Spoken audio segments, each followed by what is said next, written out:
Buckle up, because today we have two stories that are going to get your blood boiling. First up, a 55-year-old pizzeria owner who finally snapped and threw a customer out of a restaurant. But it wasn't just any customer, it was a mom and her kid, and the reason why has the whole internet screaming. Then, a husband who discovered his wife had been cheating on him for their entire marriage. And instead of blowing up, he played the longest, coldest revenge game you have ever heard. He waited years. Stick around, because by the end of this one, your jaw is going to be on the floor. Let's get into it. First up, Gina is a 55-year-old pizzeria owner who's had it up to here with entitled parents, and one mom and her tablet-blasting 9-year-old just pushed her right over the edge. My name is Gina, 55 female from upstate New York, and I run a family-owned pizzeria. My husband and I have been in the service industry for decades, and over the past few years, we've noticed a huge increase in rude customers, rude children, and a crazy level of entitlement. One of the rules we have in our restaurant is that nobody is allowed to talk on speakerphone, play music out loud, or have anything playing on speaker from a personal device. This is such a simple request and something that has always been the standard. This was not even an issue or something that needed to be said before the pandemic. But now it seems parents feel attacked if their children cannot watch Bluey on volume. We have signs up asking people not to do this, and we actually do enforce this rule, politely but firmly. A few weeks ago, a woman was sitting with her 9-year-old son who was watching cartoons on his tablet at full volume, while also scrolling TikTok on a phone. I nicely explained to the woman that we do not allow this, as it is disruptive to other customers, and asked her to please turn off the volume. The woman rudely replied that her son has both ADHD and autism, so he needs to do this in order to sit down without making a fuss. I asked if she could please use headphones, and she snapped that her son does not like to use them. I told her that this is not acceptable and to please either use headphones or set his devices to silent. About 10 minutes later, I was in the kitchen and heard loud banging noises coming from the dining room. I came out to find the child furiously banging his fists on the table, while the mom just sat there ignoring it. It was almost as if he was waiting for her to say something, but she did nothing. I asked her to please stop him, and she replied that he is on the spectrum, and this is just his normal behavior if he doesn't have a device to calm him down. The boy then stood up and started running around my restaurant, punching and kicking the other tables and chairs and knocking things over. Another customer yelled at the mom to control your kid or I will. She launched into what sounded like a pre-rehearsed monologue about how autistic children deserve to occupy the same spaces as everyone else. I agree with this, but everyone still needs to behave appropriately. I told the woman that if she could not get her son's behavior under control, that she needs to leave. She was furious and stared, yelling about how it is illegal to discriminate against people who are on the spectrum and that she would report me. My husband came out, put her food into a to-go box, and just said to her, "Get out right now." She looked genuinely shocked and said that kids should not be expected to just sit quietly and that the world needs to be more accepting of those who are different. I love kids. My husband and I raised 5 of them, even one with special needs. But autism or not, nothing gives you the right to behave this way in any setting. If your child's issues are so severe that simply sitting in a restaurant without a device makes them freak out and throw a tantrum, then maybe reconsider taking them there in the first place.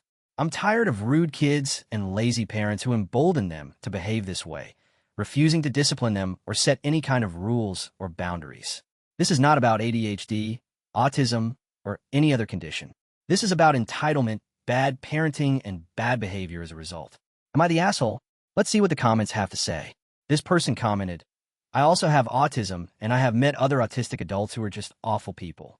Entitled, narcissistic, and they expect everyone around them to allow atrocious behavior because of their diagnosis. They always have parents like this lady." Another commenter said, "As someone with autism, I fully agree with you. In fact, when I was a child, my parents and myself got told on the regular that I was a little angel." The comments are overwhelmingly on Gina's side here. Tons of people, including folks who are autistic themselves, said the problem was never the kid. It was a parent using a diagnosis as a free pass. Pretty one-sided in her favor, but what do you think? If you're enjoying these stories so far, do me a quick favor and leave a like and subscribe. It really helps the channel out.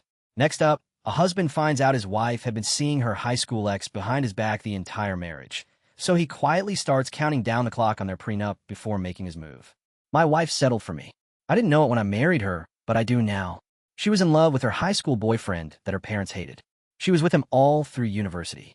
Her parents finally told her that they would cut her off financially if she stayed with him. We met soon afterwards, and I fell in love. She did not.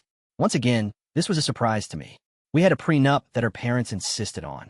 I was in it for the long haul, so I had no problem with it. I basically got nothing if we divorced before we were married 10 years. After that, it was an even split as long as I was not the cause. She was banging her old boyfriend our entire marriage. I found out after we were married for 8 years. I was angry and depressed. I had spent 8 years supporting her in her career. She has a much better paying job than I do. It is high profile, and she deals with our government a lot. I decided that I could handle 2 years of infidelity. I had already done 8 unknowingly. I filed for divorce on the day after our 10th anniversary. I let her parents pay for our vacation. I didn't do anything dirty like send the evidence I had to her parents. I just had a lawyer draft claim for divorce. Included was the evidence that the prenup had lapsed and our holdings were to be split. She said that I blindsided her after our holiday away. She doesn't understand why I would do it. I said that I just don't think we are compatible anymore. I am prepared to go nuclear if I have to. But I don't want our kids. Yes, they are mine, I checked, knowing why. I'm keeping the evidence I have on her boyfriend in my pocket. I can blow up his marriage and make her parents pissed at her if I absolutely must. I just prefer to end things with me in a decent financial position to take care of the kids. Am I the asshole for what I did? Let's see what the comments have to say. This person commented, even if you don't want to go nuclear, which I understand, I would still inform her that you know and have the evidence of her infidelity. Another commenter said, I know someone who did this with his ex-wife. He didn't want to make it public, but had his lawyer present his evidence, so she knew he had it. His purpose was to keep her from spreading lies about him. It worked. The comments are firmly in his corner on this one. Most people said 8 years of being cheated on earns you every single penny of that settlement. And then some. Sounds pretty open and shut for the crowd. But what's your verdict? So what do you guys think? Was this person the asshole? Drop your verdict in the comments below. So there you have it. 2 people who finally decided that enough was enough. Were they totally justified, or did they cross a line? I genuinely want to know, so drop your verdicts down in the comments and let's argue about it. I read every single one. And don't worry, I got a whole pile of even crazier stories lined up for next time.